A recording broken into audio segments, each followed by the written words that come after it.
مالک کریم اپنے محبوب کریم صلی اللہ علیہ وآلہ وسلم کے توسل اور تصدق سے میری اور آپ سب کی حفاظت فرمائے، ہم سب کو اپنے محبوب پاک محمد مصطفیٰ احمد مجتبیٰ صلی اللہ علیہ وآلہ وسلم کی غلامی، محبت، اطاعت اور اتباع میں زندہ رکھے، اسی پر ہم سب کو موت نصیب کرے اور زندگی بھر بے ادبی اور گستاخی سے محفوظ رکھے۔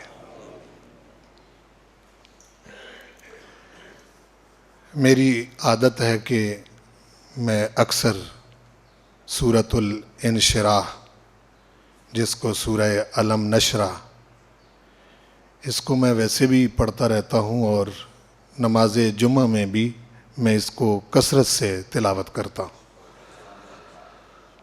اس بنا پر کچھ دوستوں نے شاید میرے کثرت سے پڑھنے کی وجہ سے یہ مطالبہ کیا کہ کبھی جمعۃ المبارک میں اس سورہ پاک کے مطالب ذکر کیے جائیں، اور بعضوں نے مجھے اس کی وجہ بھی پوچھی۔ اس سورہ پاک کو پڑھنے کی پہلی وجہ یہ ہے کہ اس میں خاص طور پر پروردگار نے اپنے محبوب پاک صلی اللہ علیہ وسلم کی جو شان ہے وہ جدا انداز سے بیان فرمائی ہے۔ ویسے تو سارا قرآن ہی حضور کی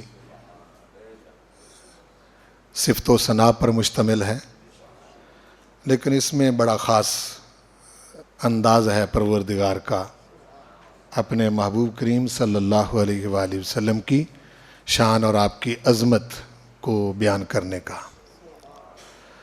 دوسری وجہ، اس میں جس منصب پر یا جس ڈیوٹی پر ہم مامور ہیں اس کے جو نازک تقاضے ہیں اس کا اس میں بڑا خاص ذکر ہے کہ یہ کتنی اہم ذمہ داری ہے دعوت و تبلیغ کی۔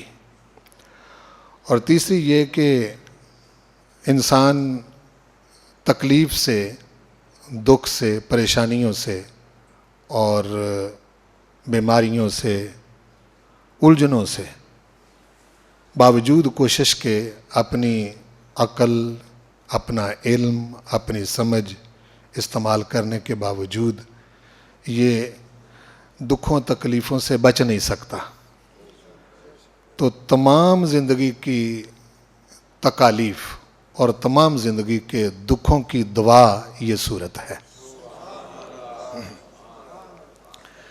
اب ہم اس کو پڑھتے ہیں تاکہ آپ ان چیزوں کو سمجھیں کہ کیا خاص ہے اس سورۃ پاک کے اندر۔ رب ذوالجلال والاکرام نے اپنے محبوب کریم صلی اللہ علیہ وسلم کو مخاطب کر کے ارشاد فرمایا، الم نشرح لک صدرک۔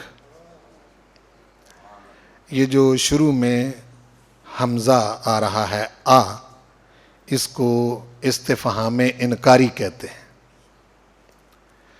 استفہام انکاری کا مطلب یہ ہوتا ہے کہ کسی مخاطب کے ساتھ اس طرح سے بات کرنا کہ وہ کام کر کے تو سوالیہ انداز میں استفہام انکاری کے طور پر اس کا ذکر کرنا کہ یہ میں نے کام کر دیا ہے۔ الم نشرح، کیا ہم نے کشادہ نہیں کر دیا؟ کیا ہم نے کھول نہیں دیا؟ لکا، محبوب صرف آپ کے لیے۔ یہ لکا بڑا خاص ہے، اس صورت میں 2 بار آیا ہے، ایک ورفعنا لکا اور ایک الم نشرح لکا۔ کیا ہم نے کھول نہیں دیا؟ لکا، آپ کے لیے۔ صدر کا، محبوب آپ کا سینہ، کیا ہم نے آپ کا سینہ آپ کی خاطر آپ کے لیے کشادہ نہیں کر دیا؟ لکا میں تعلق بتایا ہے کہ اور کوئی وجہ نہیں، آپ کا جو سینہ کشادہ کیا ہم نے، اس کی اور وجہ کوئی نہیں، اس کی وجہ صرف یہ ہے کہ محبوب آپ ہمارے حبیب ہیں، یعنی اور کوئی سبب نہیں، صرف ہمارا جو محبوب آپ کے ساتھ تعلق ہے، اس تعلق کی بنا پر صرف آپ کے لیے جب آپ کوئی کام بڑا خاص کرتے ہیں کسی دوست کے لیے تو آپ کہتے ہیں نا کہ بھائی یہ کام میں نے صرف تیرے لیے کیا ہے، کہتے ہیں نا، بس اس محاوراتی انداز میں اس کو سمجھیں تو الم نشرح لکا، کیا ہم نے کشادہ نہیں کر دیا صرف آپ کے لیے، صدر کا آپ کا سینہ۔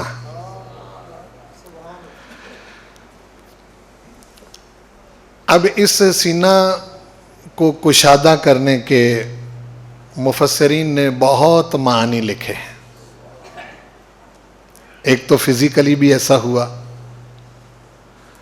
رحمت عالم صلی اللہ علیہ وآلہ وسلم کے بچپن میں، اور ایک جس وقت آپ کو معراج شریف کا اعزاز عطا کیا گیا کہ آپ کا سینہ مبارک کھولا گیا اور جنت سے سونے کا ایک تشت لایا گیا جس میں زمزم شریف کا ہی پانی تھا، اور حضور کریم صلی اللہ علیہ وسلم کا سینہ مبارک جو ہے وہ کھولا گیا، آپ کا قلب مبارک نکال لیا گیا، اور حضور فرماتے ہیں میں دیکھ رہا تھا۔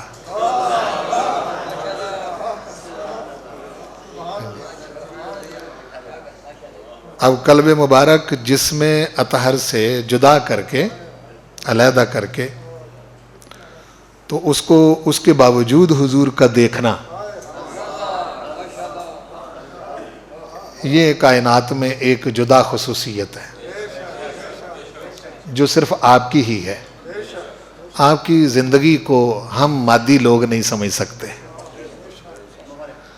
کہ اس زندگی مبارکہ کی شان کیا ہے۔ دوسرا، قرآن مجید نے دو جگہ پر سینہ کشادہ کرنے کا ایک اور معنی بھی ذکر کیا ہے، ایک سورہ زمر میں ہے، افمن شرح اللہ صدرہ للاسلام فہو علی نور من ربہ، فرمایا کہ کیا وہ شخص جس کا اللہ تعالیٰ سینہ کھول دے اسلام کے لیے، تو وہ شخص جو ہے علی نور من ربہ، جس کا سینہ وہ کشادہ کر دیتا ہے، وہ اپنے رب کی طرف سے ایک نور پر ہوتا ہے، یعنی وہ ربانی نور کی ہدایت میں زندگی بسر کرتا ہے۔ جس شخص کو شرح صدر حاصل ہو جائے کہ اسلام ہی درست ہے، مسلمان رہنا ہی ٹھیک ہے، حضور کا غلام بن کے ہی زندگی بسر کرنی چاہیے، مجھے اسلام کے سوا کوئی اور دنیا میں طریقہ پسند نہیں کرنا چاہیے، اس شخص کی بات ہے کہ وہ اپنے رب کی طرف سے نور پر ہوتا ہے۔ تو حضور علیہ السلام، آپ کی ذات اور اسلام یہ کوئی دو جدا چیزیں تو ہیں نہیں، بلکہ اسلام تو اسلام کی جو کامل ترین صورت ہے وہ حضور خود ہے۔ آپ جو کچھ کائنات کو ہدایت دیں گے وہ اسلام ہی ہوگا۔ دوسرا، جو سینے کی کشادگی کا ذکر اس سورہ پاک کو اگر سورہ طٰہٰ کی ان آیتوں سے ملایا جائے تو زیادہ سمجھ آئے گا۔ پروردگار نے موسیٰ کلیم اللہ علیہ السلام کو فرمایا، معجزات عطا کر کے ید بیضا بھی دیا اور عصائے کلیمی بھی عطا کیا. فرمایا اذهب الی فرعون انہ طغی. اے موسیٰ فرعون کی طرف چلے جاؤ، وہ باغی ہو چکا ہے، سرکش ہو چکا ہے. اس موقع پر موسیٰ علیہ السلام نے بڑی بھاری ذمہ داری محسوس کی. ایک تو یہ ہے کہ موسیٰ علیہ السلام کو بہت پتا تھا کہ فرعون کیا ہے، چونکہ اسی گھر میں پلے تھے. دوسرا وہ کتنی طاقت رکھتا ہے یہ موسیٰ علیہ السلام سے کوئی ڈکی چھپی بات نہیں تھی. اس کے پاس کتنی فوجیں ہیں، کتنا اختیار ہے، مصر میں اس کی کس طرح کی حکومت ہے. وہ صرف اپنی حکومت کے چھن جانے کے خوف سے لاکھوں بچوں کو مروا دیتا ہے. یعنی اس طرح کا سفاک ہے، بے گناہ بچوں کو قتل کروا دیتا ہے. اس کے مزاج سے بھی واقف تھے. اب پروردگار کوئی فوج نہیں دے رہا موسیٰ علیہ السلام کو، کوئی آرمی نہیں ساتھ کھڑی کی کہ بھئی یہ اتنے ہزار فوجی ہیں، اے موسیٰ ان کو ساتھ لے جاؤ اور فرعون کی طرف جاؤ. یوں نہیں کیا، بلکہ تنے تنہا فرمایا. اکیلا خطاب ہے، اذهب اے موسیٰ تم جاؤ الی فرعون، فرعون کی طرف انہ طغی، وہ سرکش ہو چکا ہے. اس موقع پر موسیٰ علیہ السلام اللہ کی بارگاہ میں عرض کرتے ہیں. قال رب اشرح لی صدری. اے میرے پروردگار بہت بھاری ذمہ داری ہے، اس کے لیے میرا سینہ کشادہ فرما دے. یعنی میرے دل پر بوجھ نہ رہے. ایک ہوتا ہے دبا دبا رہ کے کام کرنا، کہ بندہ کام تو کر رہا ہے، ذمہ داری پوری کر رہا ہے، لیکن ذہن کے اوپر سے بوجھ نہیں اتر رہا. سمجھ رہے ہیں نا؟ وہ اور چیز ہوتی ہے. یعنی گویا موسیٰ علیہ السلام یہ مانگ رہے ہیں کہ پروردگار جدھر تو مجھے بھیج رہا ہے میں جاؤں، اور بس میرے دماغ اور ذہن پر کوئی بوجھ نہ رہے، کھلے ذہن کے ساتھ میں تیرے حکم کی تعمیل کروں. اچھا آپ یہ نہیں کہہ رہے کہ پروردگار وہ تو اس طرح کا ہے، اس کی اتنی فوجیں ہیں، اس کی پوری حکومت ہے، اور یہ اس کا معاملہ، یہ ذکر نہیں کر رہے ہیں. اس سے ایک نبی اور پیغمبر کے ایمان کا لیول معلوم کریں کہ اس کا اپنے رب کی ذات پر یہ ایمان ہے کہ میں فرعون کو کیا سمجھتا ہوں جب میرا رب میرے ساتھ ہے. سمجھ آ رہی نا جی؟ تو یہ ہے اذهب. جب یہ کہا کہ جاؤ تو انہوں نے عرض کی رب اشرح لی صدری، میرے پروردگار میرا سینہ کھول دے. رب اشرح لی صدری ویسر لی امری. جس کام پر تو نے مجھے فائز کیا ہے میرے مالک اس کام کو میرے لیے آسان کر دے. پھر کہہ رہے ہیں کہ وَحْلُلْ عُقْدَةً مِّن لِسَانِي. آپ کی زبان میں لکنت تھی، بات ذرا کلیئر اور صاف نہیں کر سکتے تھے. وہ بچپن میں ایک واقعہ ہوا تھا کوئلے والا.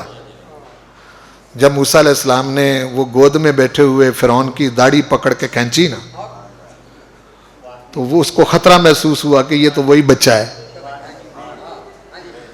تو پاس ہی حضرت آسیہ تھیں، انہوں نے وہ کوئلوں کی بھری ہوئی پلیٹ سامنے کی تو آپ نے ایک کوئلہ پکڑ کے منہ میں ڈال لیا. تو آپ کہنے لگی کہ تو ایسے ہی خوفزدہ ہوا ہے، جس بچے کو کوئلے کا پتہ نہیں کہ یہ جلاتا ہے وہ تیری داڑھی پکڑ کے اس وجہ سے کیوں کھینچے گا جو تو نے محسوس کی ہے. اس سے زبان میں لکنت آ گئی تھی، صفائی نہیں تھی باتوں میں. تو عرض کی وَحْلُلْ عُقْدَةً مِّن لِسَانِي. میرے پروردگار میری زبان کی گرہ کھول دے، میری زبان کی گرہ کھول دے. جس منصب پر تو مجھے فائز کر رہا ہے وہاں جا کے میں نے بات کرنی ہے، تو میری زبان میں کوئی لکنت نہ ہو، لوگ میری بات کو سمجھیں. ساتھ ہی فرمایا یفقہوا قولی. میں یہ استدعا اس لیے کر رہا ہوں تاکہ وہ لوگ میری بات کو سمجھ لیں. یہ بھی بڑا ضروری ہوتا ہے. آدمی جو بات کرے اگلے سمجھ جائیں, یہ اللہ تعالیٰ کا بڑا کرم ہوتا ہے. ہاں جی, بعض اوقات بندہ بڑی اونچی اونچی باتیں کرتا رہتا ہے, وہ کسی کی سمجھ میں نہیں آتی, تو لیکن اگلے آگے بیٹھے ہوئے سامعین جو ہیں وہ اگر سمجھ لیں بات, تو یہ اللہ تعالیٰ کا اس شخص پر کرم ہوتا ہے کہ اس کی بات لوگ سمجھ رہے ہیں. اس لیے کہا یفقہوا قولی, پھر کہا وجعل لی وزیرا من اہلی, میرے پروردگار میرے گھر والوں میں سے میرا ایک وزیر بنا دے. وزیر وزر سے بنا ہے, اور وزر بوجھ کو کہتے ہیں, اور وزیر کا معنی ہوتا ہے بوجھ اٹھانے والا. یہ عربی کا لفظ ہے. وزیر کا کیا مطلب ہوتا ہے؟ بوجھ اٹھانے والا. وزیر اعظم ہو تو سب سے بڑا بوجھ اٹھانے والا. وزیر اعلیٰ ہو تو اس کا مطلب یہ ہے کہ مطلب اس سے نیچے صوبائی لیول پر بڑا بوجھ اٹھانے والا. تو پھر وزیروں کے ساتھ ساتھ نام آ جاتے ہیں, یہ وزیر فائنانس ہے, یہ وزیر جنگلات ہے, یہ وزیر ایجوکیشن تعلیم ہے. وہ جس کا نام ساتھ آتا ہے اس کا بوجھ اٹھانے والا. ہر چند کہ ہماری سیاست میں یہ مفہوم بدل چکا ہے. ہاں جی, وہ یہ ہے کہ اس چیز کا بوجھ اٹھانے والا, اور اب تو یہ ہے کہ قوم جس کا بوجھ اٹھائے وہ وزیر بنا ہوا ہے. تو وزیر کا معنی بوجھ اٹھانے والا. کہا کہ وجعل لی, موسیٰ علیہ السلام عرض کر رہے ہیں پروردگار بنا دے میرے لیے وزیراً من اہلی, میرے اہل خانہ میں سے ایک وزیر بنا دے. ساتھ ہی ذکر کر دیا کہ اگر یہ ہو سکے, یہ اس درخواست تھی, ہارون اخی, میرے بھائی ہارون کو ہی میرا وزیر بنا دے. اشدد بہی ازری, میرے بھائی کے ذریعے میری کمر کو مضبوط کر دے. وَأَشْرِكْهُ فِي أَمْرِي, اور میرے بھائی ہارون کو میرے اس کام میں جس میں میں جا رہا ہوں اس میں شریک کر دے. وہ میرا شریک کار ہو جائے, میرا ساتھی بن جائے. کئی نسبحک کثیرا, تاکہ ہم مل کے, میں اور میرا بھائی مل کے پروردگار پھر تیری کثرت سے تسبیح کریں. کئی نسبحک کثیرا. تو یہ دعا ہے. اس دعا میں بھی شرح صدر کا ذکر کیا. فرق صرف اتنا ہے کہ موسیٰ علیہ السلام دعا کر رہے ہیں, رب اشرح لی صدری, میرے پروردگار میرا سینہ کھول دے. علم نشرح میں حضور نہیں کہہ رہے, بولو علم نشرح میں حضور نہیں عرض کر رہے میرا سینہ کھول دے. پروردگار خود کہہ رہا ہے علم نشرح لک صدرک, محبوب پیارے کیا آپ کے لیے ہم نے آپ کا سینہ کھول نہیں دیا. بڑا فرق ہے اس میں. کیوں بھائی؟ علم نشرح لک صدرک ووضعنا عنک وزرک. اس کا تعلق بھی اسی استفہام انکاری کے ساتھ ہے. کیا ہم نے آپ سے وزرک, یہ بھی اسی وہ وزیر والا لفظ جو میں نے سمجھایا, وزرک, کیا ہم نے آپ سے آپ کا بوجھ اتار نہیں دیا. حضور علیہ السلام پر بھی ایک بھاری ذمہ داری, بلکہ سب نبیوں سے بڑی ذمہ داری. دنیا کے اندر اتنی ذمہ داری کسی کی نہیں جتنی حضور کریم صلی اللہ علیہ وسلم کی ذمہ داری. بندہ جو مشن شروع کرتا ہے, کام شروع کرتا ہے, اس کے بارے میں خدشہ ہوتا ہے, خطرات ہوتے ہیں کہ پتہ نہیں یہ پایا تکمیل تک پہنچے گا بھی کہ نہیں. پروردگار نے اپنے محبوب کریم صلی اللہ علیہ وسلم سے وعدہ فرما لیا, فرمایا کچھ رہے یا نہ رہے ہم آپ کے دین کو دنیا پر غالب کریں گے. بوجھ اتر گیا. یعنی جو حضور علیہ السلام نے دین پیش کیا جو کام آپ نے کیا اللہ نے وعدہ کر لیا کہ ہم آپ کے دین کو غالب کریں گے. بوجھ اتر گیا. اور یہ اگر ہم کام نہیں کر رہے تو یہ مسئلہ ہمارا ہے, دین نے غالب ہی ہونا ہے. اللہ تعالیٰ اپنے حبیب کے دین کو غالب کرے گا, کر بھی رہا ہے اور انشاءاللہ ہوگا. تو وَوَضَعْنَا عَنْكَ وِزْرَكَ, کیا ہم نے آپ سے آپ کا بوجھ اتار نہیں دیا؟ بوجھ بھی کون سا؟ الَّذِي أَنْقَضَ ظَهْرَكَ, وہ بوجھ جس بوجھ نے محبوب آپ کی کمر کو دورہ کر دیا تھا. یعنی اس سے پتہ چلا کہ وہ کتنی بھاری ذمہ داری رسول کریم صلی اللہ علیہ وسلم محسوس فرما رہے تھے, جس کا بہت ساری آیتوں میں پروردگار نے ارشاد فرمایا. اپنے محبوب کو ارشاد فرمایا کہ حبیب پیارے, کیا اپنی جان آپ ان کے پیچھے ضائع کر دیں گے؟ اپنے آپ کو آپ ان کے پیچھے ہلاک کر دیں گے؟ اس کا مطلب یہ ہے کہ وہ ذمہ داری حضور محسوس فرماتے تھے. تو اس سورہ پاک کے بعد اللہ تعالیٰ نے فرمایا کہ ہم نے آپ کا وہ بوجھ اتار دیا, وہ بوجھ اتار دیا. پھر ساتھ ہی فرمایا وَرَفَعْنَا لَكَ ذِكْرَكَ, اس کا تعلق بھی اسی سے ہے. کیا ہم نے آپ کا ذکر آپ کے لیے بلند نہیں کر دیا؟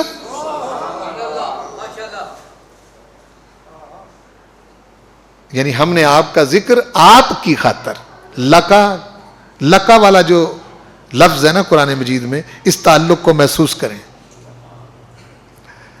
یعنی یہ محبوب صرف آپ کی خاطر کیا. اس کا ایک اظہار آپ اذانوں میں دیکھ سکتے ہیں. ایک اظہار کا میں ذکر کر رہا ہوں. اس وقت روئے زمین میں ایک منٹ بھی خالی نہیں جس وقت کہیں نہ کہیں اذان نہ ہو رہی ہو. ایک ایک جگہ پر کوئی لمحہ خالی نہیں. جو ہی آخری اذان عشاء کی ہو رہی ہوتی اور پیچھے فجر کی اذان شروع ہو جاتی ہے. ہر جگہ حضور علیہ الصلوۃ والسلام کا. اس کی بڑی تکلیف تھی منافقوں کو. جب اذان ہوتی تو اس میں حضور کا ذکر ہوتا نا. یہ ایک اظہار ہے. بولو, یہ ایک اظہار میں نے بتایا. باقی اس کے علاوہ رب ذوالجلال والاکرام نے اس کو کسی نسبت کے ساتھ ذکر نہیں کیا, نسبت اضافی کے ساتھ. نسبت اضافی کیا ہوتی ہے؟ پڑھے لکھے احباب اس کو محسوس کریں اور میں سمجھاتا ہوں اس کو. نسبت اضافی, نسبت اضافی یہ ہوتی ہے کہ کوئی چیز کسی چیز کے مقابلے میں اس کا ذکر کیا جائے. مثلا مسجد کی چھت جو ہے یہ زمین کے مقابلے میں اونچی ہے. ٹھیک ہے نا جی. یہ نسبت اضافی ہے کہ ایک چیز کا ذکر کیا کہ اس سے فلاں چیز اونچی کر دی. ٹھیک ہے. اب پہلی چھت جو ہے اس کے اوپر مسجد کا گنبد ہے, تو آپ کہیں گے کہ جی گنبد جو ہے وہ پہلی چھت کی بنسبت بلندی پر ہے, اونچا ہے. یہ نسبت اضافی ہے. گنبد کے اوپر آپ کو کوئی شے نظر نہیں آتی تو آپ کہیں گے جی پہلا آسمان ہے, وہ اس گنبد سے بلند ہے. پہلے آسمان سے آپ دوسرا کہیں گے کہ دوسرا آسمان پہلے کی بنسبت بلند ہے. تیسرا دوسرے کی بنسبت, چوتھا تیسرے کی بنسبت, پانچواں چوتھے کی بنسبت, چھٹا پانچویں کی بنسبت, ساتواں چھٹے کی بنسبت. ٹھیک ہے. اور پھر آپ کہیں گے کہ عرش جو ہے اللہ کا عرش وہ ساتوں آسمانوں کی بنسبت بلند ہے. اب آیت کو سمجھیں. وَرَفَعْنَا لَكَ ذِكْرَكَ میں کسی نسبت اضافی کا ذکر نہیں کیا کہ فلاں چیز سے اونچا کر دیا. کسی کا ذکر نہ کر کے بتایا کس کس شے کا محبوب ذکر کریں. ہر شے سے تیرا ذکر اونچا کر دیا ہے.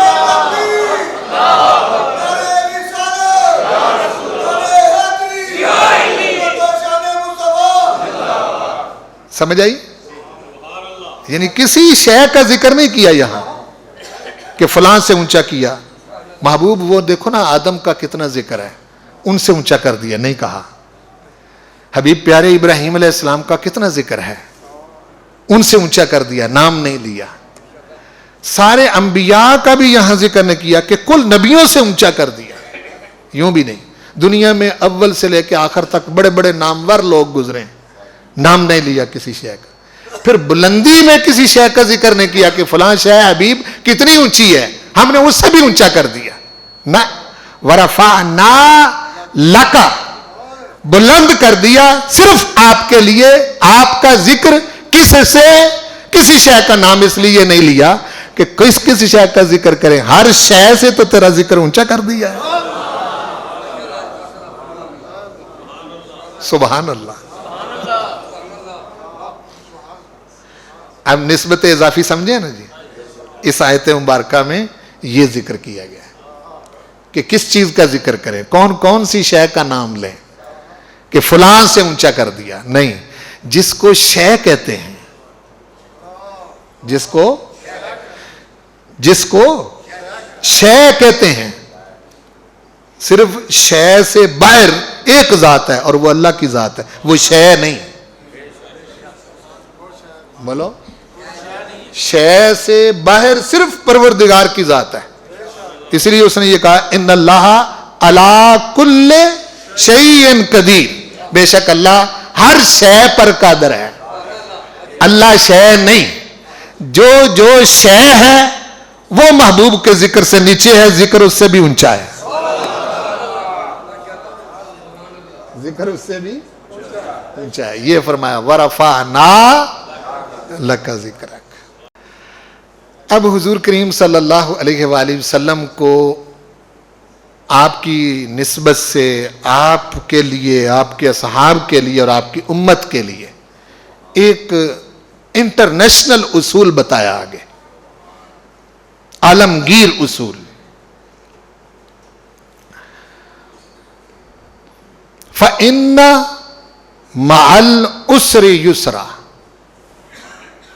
یہ سب کے لیے ذکر کیا. آپ کے لیے بھی, آپ نے بھی, سرکار نے فرمایا کہ جتنا مجھے ستایا گیا کسی کو نہیں ستایا گیا, چونکہ میری ذمہ داری بڑی تھی. آپ نے فرمایا کہ دنیا میں بڑے بڑے مغرور اور متکبر ہوئے ہیں, لیکن جو اس دنیا میں سب سے بڑا مغرور اور متکبر تھا وہ اللہ تعالیٰ نے میرے مقابلے میں کھڑا کیا ہے. جس نے مرتے وقت بھی گردن اتر رہی تو اتارنے والے کو کہہ رہا ہے ذرا نیچے کر کے اتارنا, تاکہ گردنوں میں گردن, سروں میں سر پڑا ہوا ہو تو پتہ چلے کہ یہ ابو جال کا سر ہے. یعنی مرتے ہوئے بھی مغروری نہیں گئی.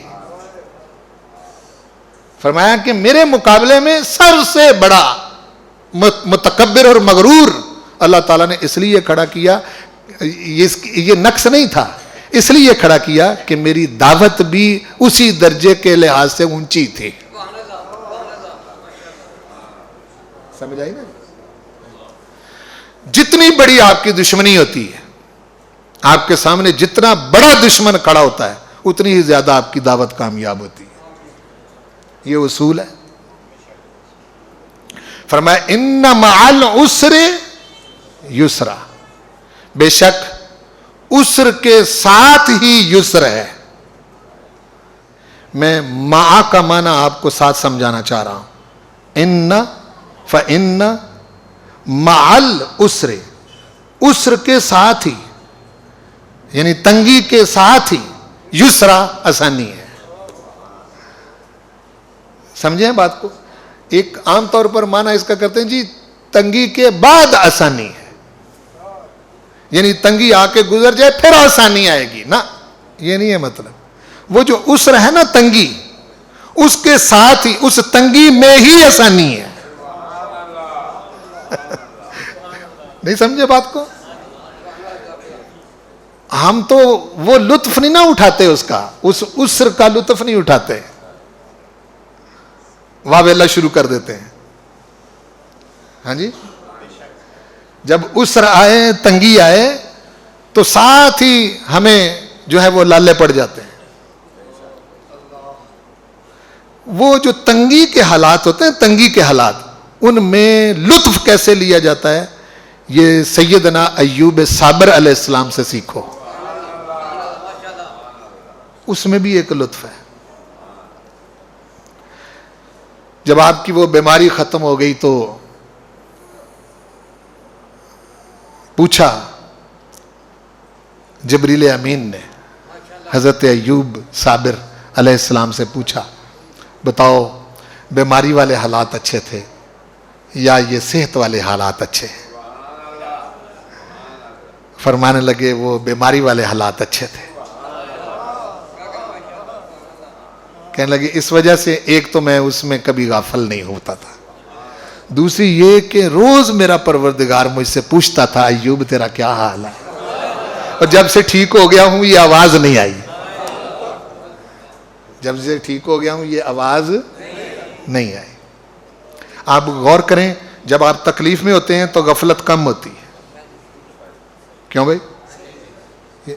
غفلت ہوتی اس وقت ہے جس وقت آپ جو ہے وہ آسانی میں ہوتے ہیں, خوشی میں ہوتے ہیں, اور تکلیف کوئی نہیں ہوتی. اس وقت زیادہ تر غفلت میں پڑے رہتے ہیں. تو یہ کہا فرمایا فَإِنَّ مَعَ الْعُسْرِ, تنگی کے ساتھ ہی, عسر کے ساتھ ہی یسر ہے, بعد میں نہیں. سمجھ آ رہی نا؟ اس کے ساتھ ہی. اس لیے وہ کیفیت جو خاص طور پر عسر میں ہوتی ہے, اس میں بھی اپنے بدن پر آنے والی جو تکلیفیں ہیں نا, اس وقت بدن کی آواز بھی سنا کرو. یہ آوازیں دیتا ہے آپ کو, اور یہ روح کے کانوں سے سننے والی شے ہے. جب آنکھ میں تکلیف ہو تو آنکھ آپ کو آواز دے رہی ہوتی ہے. جب کان میں تکلیف ہو تو کان آپ کو آواز دے رہا ہوتا ہے. کوئی سنتا ہے, کوئی نہیں سنتا. ٹھیک ہے نا جی؟ جب ہارٹ اٹیک ہو جائے, ایک بار ہارٹ اٹیک ہو جائے تو وہ آواز دے کے گیا, آپ کو میسج دے کے گیا ہے. ٹھیک ہے نا؟ جب کہیں کوئی تکلیف پریشانی آ جائے تو وہ آپ کو کچھ سمجھا کے گئی ہے, وہ آپ کو کوئی پیغام دے کے گئی ہے. وہ سنتے نہیں ہم, ہمارا جسم جو ہے وہ آوازیں دیتا رہتا ہے, لیکن ہم اس سے سنتے نہیں ہیں. ہم آسانیوں کی طرف جانا چاہتے ہیں. دکھ اور تکلیف میں جو لطف ہوتا ہے اس لطف کو محسوس نہیں کرتے. ہائے ہائے اور جزا فضا اور شکوے نہ شکری, یہ سلسلہ شروع ہو جاتا ہے, اور دور تک ہمارا ذہن بھاگ جاتا ہے. سر درد ہوئی تو فوری طور پر جو ایک شخص کہتے ہیں پتہ نہیں یہ 3 دن ہو گئے ہیں درد نہیں جا رہی, کہیں مجھے برین ٹیومر تو نہیں ہو گیا. اس طرف ذہن چلا جاتا ہے جی. کہیں مجھے کوئی مسئلہ تو نہیں بن گیا, کہیں مجھے کوئی پرابلم. وہ جتنی بھی ممکنہ بیماریاں اس کے ساتھ ہوتی ہیں, وہ سب کی فہرست ہمارے ذہن میں آ جاتی ہے, اور ہم پھر بھاگ جاتے ہیں عطائیوں کے پاس اور آپ کے جسموں پر تجربے کرنے والوں کے پاس. فوری طور پر ہاں جی, ان کے پاس جاتے ہیں, وہ پوچھتے ہیں آپ کو کیا ہوا ہے, آپ بتاتے ہیں کہ جی یہ ہوا ہے.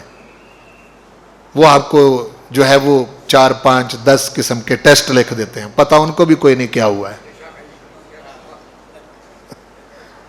ہاں جی, جاؤ جی کروا کے لاؤ. وہ آپ کروا کے لاتے ہیں تو پھر وہ مطلب یہ ہے کہ ایک لمبی فہرست آپ کو پکڑا دیتے ہیں, یہ کھانا ہے, یہ کھانا ہے, یہ کھانا ہے, یہ کھانا ہے, سب کچھ. اس کے ساتھ کیا کیا پرہیز کیا, کچھ بھی نہیں ہے. آپ کچھ نہیں کھا سکتے, کوئی آپ تیل والی شے نہیں کھا سکتے, کوئی گھی والی شے نہیں کھا سکتے, کوئی مرغن چیز نہیں کھا سکتے. صرف آپ نے پٹھے کھانے ہیں. کیا کھانا نہیں ایسا, آپ اس کو سلاد کہہ رہے ہیں, میں نے پٹھے کہہ دیے, بات تو ایک ہی ہے. ہاں جی, باقی شے سب چھوڑو. ہاں جی, تو آپ نے یہ کھانا ہے بس. وہ اچھا بلا امیر آدمی ہوتا ہے, پیسے بھی اس کے پاس ہوتے ہیں, ہر شے چھڑا کے, کیوں بھائی, ہر شے چھڑا کے وہ خرید بھی سکتا ہے, اچھی چیز کھا سکتا ہے, اس سے سب کچھ چھڑا کے اس کو اس پر لگا دیا, چلو جی یہ آپ نے کھانا ہے. پتا اس کو بھی کوئی نہیں جو آپ کا علاج کر رہا ہے, کیونکہ آپ جلد باز ہے نا, فوری طور پر بھاگ جاتے ہیں. کبھی کوئی تکلیف آئے تو وہ بھی سنو, وہ تکلیف آپ کو کچھ کہہ رہی ہے, آپ کو کچھ سمجھا رہی ہے. اور قرآن مجید میں اللہ تعالیٰ ارشاد فرماتا ہے کہ جب میری طرف سے کوئی مصیبت آتی ہے تو میرے سوا کوئی دور ہی نہیں کر سکتا. جاؤ دوڑیں لگا لو جتنی مرضی, ہاں جی. اور جب میں تجھے آسانی دینا چاہوں تو تجھے تنگ کوئی نہیں کر سکتا.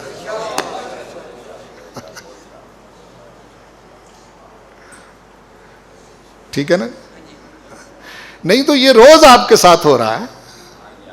موت سے ڈرا ڈرا کے آپ کا ستیہ ناش کر دیا لوگ. وہ موت نے چھوڑنا پھر نہیں, چھوڑنا پھر بھی نہیں, جو مرضی کر لیں آپ, جانا ہی ہے بس, اس کے سوا کچھ بھی نہیں ہے. تو فرمایا ان مع العسر یسرا, تنگی کے ساتھ ہی, یعنی تنگی میں ہی آسانی ہے. وہ جو تکلیف ہے اس وقت کی جو پریشانی ہے, وہ دکھ ہے, اس کے اندر ہی پروردگار نے آسانی رکھی ہے. وہ آپ بعض اوقات اس کو فیل کرتے ہیں, بعض اوقات فیل نہیں کرتے. ٹھیک ہے. دوسری مرتبہ پھر کہا, چونکہ انٹرنیشنل لا تھا, یہ تکلیف میں رکھ کے ہم تمہیں آسانی کی طرف لے جائیں گے, یہ دنیا کا اصول ہے. ٹھیک ہے نا جی, اس کے سوا نہیں کام چلے گا. دیکھو یکدم ماں کے بطن کے اندر اتنی گنجائش نہیں ہوتی جتنا وہ بچہ پیدا ہوتا ہے. ماں کے پیٹ کے اندر اتنی گنجائش نہیں ہوتی. وہ بالکل سٹیپ بائی سٹیپ, تھوڑا تھوڑا تھوڑا تھوڑا تھوڑا کر کے تو پروردگار اس کو پھر بڑھاتا ہے, بڑا کرتا ہے. اور اس کی وجہ سے پھر تکلیف بھی ہے. تکلیف کا پروردگار نے ذکر کیا ہے. کرہن, تکلیف میں, وہنن, کمزوریوں پر کمزوریاں, وہنن علی وہنن, کمزوریوں پر کمزوریاں. انسان تیرے تو پیدا ہونے میں ہی پروردگار نے تیرے ساتھ ہی تکلیفیں رکھ دی ہیں, تو ان سے چھٹکارا حاصل نہیں کر سکتا. بس وہ پنجابی وچ کہندے نے, ایک مکی چک لا تو دوجی, وہ صاحب ہے. ایک سے جان چھوٹی تو دوسری سے جان چھوٹی تیسری سے جان چھوٹی چوتھی, سمجھ نہیں آتی بندے کو, اور وہ پاگل ہو جاتا ہے. آسانیاں ڈھونڈتا ڈھونڈتا ڈھونڈتا, گرمی بہت لگتی ہے, گرمی بہت لگتی, کہتے ہیں میں تکلیف میں ہوں. اس تکلیف سے نجات حاصل کرنے کے لیے مستقل اے سی میں بیٹھنا شروع کر دیتا ہے. گرمی بہت لگتی ہے, وہ اے سی آپ کو 101 بیماریوں کی وجہ بن کے آپ کے سامنے آ جاتا ہے. آپ تو آسانی کی طرف گئے تھے, کیوں بھائی, ایسا ہے یا نہیں؟ وہ اور چیزیں آپ کے پاس لے کے آ گیا, تو پھر کیا کریں گے؟ اس لیے فرمایا کہ اگر تکلیف آئی ہے, کوئی پریشانی آئی ہے, تو کوئی دکھ آ گیا ہے, کوئی تکلیف اور تنگی ہے, تو اس وقت ادھر ادھر دیکھنے کی بجائے میری ذات کی طرف دیکھو. یہ پیغام ہے اس میں. ان مع العسر, بے شک عسر کے ساتھ ہی یسر ہے, علیحدہ نہیں, اس کے اندر ہی ہے. اس میں رہنا ہے تم نے, یہ مزاج بناؤ, دکھ میں رہنے کا, تکلیف میں رہنے کا, پریشانی میں رہنے کا, صبر کا, شکر کا مزاج بناؤ. واہ ویلا چھوڑو, بولو واہ ویلا چھوڑو. صبر کا, صبر کرو گے تو تو ساتھ ہی پروردگار ارشاد فرماتا ہے تو نے عسر کے ساتھ یسر آیا، تو نے صبر کیا عسر میں، صلہ تو یہ دیتا ہوں صبر کا، ان اللہ مع الصابرین، اب اللہ تیرے ساتھ ہے، اللہ تیرے، انما یوفی الصابرون اجرہم بغیر حساب، اگر تو نے میری دی ہوئی تکلیف پر صبر کیا تو میں تجھے اجر بھی بغیر حساب دوں گا، اجر بھی بغیر حساب۔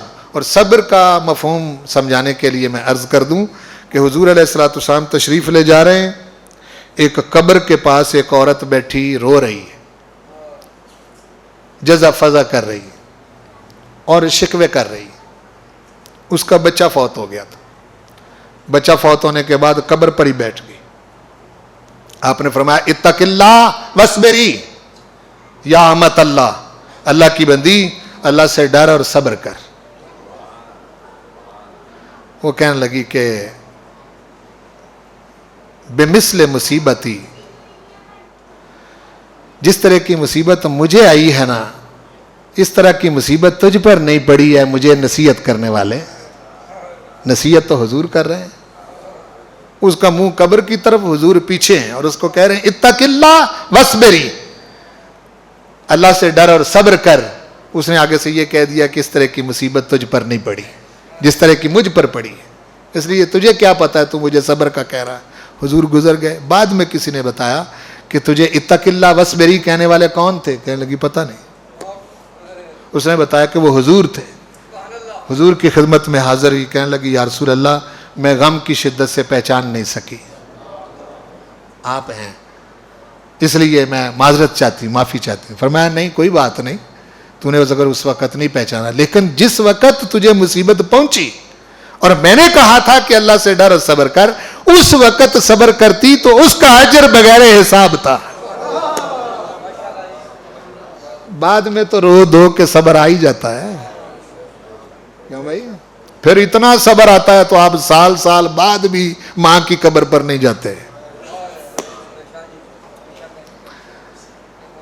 بعد میں پھر اتنا صبر آ جاتا ہے کہ سال سال بعد بھی باپ کی قبر پر نہیں جاتے، ہاں جی، اتنا صبر کر بیٹھتے ہیں، پہلے صبر نہیں اور بعد میں پھر بھول ہی جاتے ہیں، ذہن سے نکال دیتے ہیں۔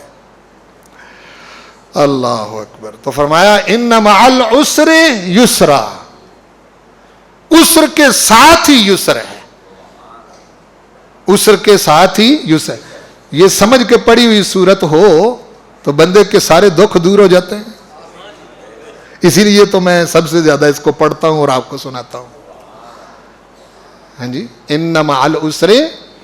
پھر آگے فرمایا فَإِذَا فَرَغْتَ فَانْصَبْ، محبوب پیارے جب تم منصب رسالت اور منصب نبوت کی ذمہ داریاں سے فارغ ہو جاؤ تو فَانْصَبْ، پھر آ جاؤ میرے پاس میری بارگاہ میں، پھر جم کے کھڑے ہو جاؤ، فَانْصَبْ، چونکہ ذمہ داری بہت بڑی تھی نا حضور کی، جب ان سے محبوب آپ فارغ ہو جائیں تو پھر میں اور آپ ہیں میری بارگاہ میں، آپ فَانْصَبْ، اچھی طرح سے جم کے کھڑے ہو جائیں،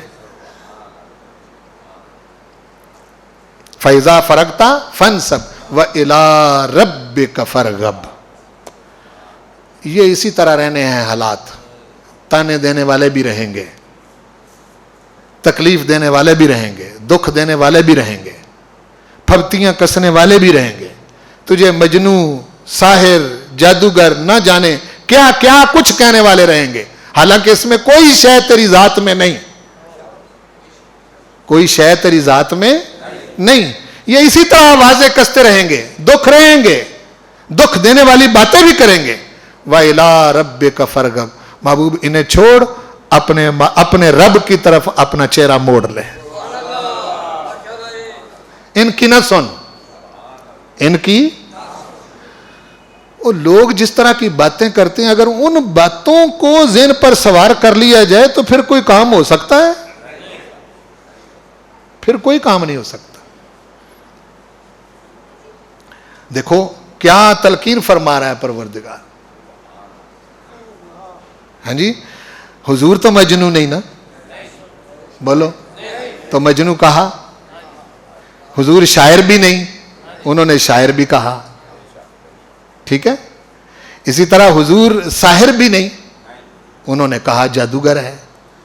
کیا کیا آوازیں کسی, پتھر مارے, تکلیفیں دیں, پریشان کیا. تو پروردگار ارشاد. اب اچھا پھر محبوب کریم صلی اللہ علیہ وسلم کے ساتھ پروردگار کا جو تعلق ہے ان کو فوری طور پر بھی ختم کیا جا سکتا ہے, لیکن یہ حضور نے نہیں چاہا. بولو, یہ سرکار نے نہیں چاہا. آپ نے فرمایا نہیں, میں ان کے لیے بد دعائیں کرنے نہیں آیا. یہ نہیں تو ان کی نسلوں میں سے,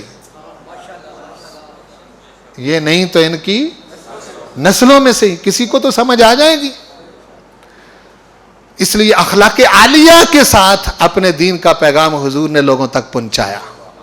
فرمایا وَإِلَىٰ رَبِّكَ فَارْغَب, راغب ہو جا محبوب, اپنا چہرہ پھیر کے باقی سب سے منہ موڑ کے میرا ہو جا, میری طرف آ جا, تو میری طرف دیکھا کر. جب حضور اپنے رب کی رحمتیں, اپنے رب کی نوازشات, اپنے رب کی کرم نوازیوں کی طرف دھیان کرتے تو حضور کے سب دکھ دور ہو جاتے. وما علیہ الا البلاغ.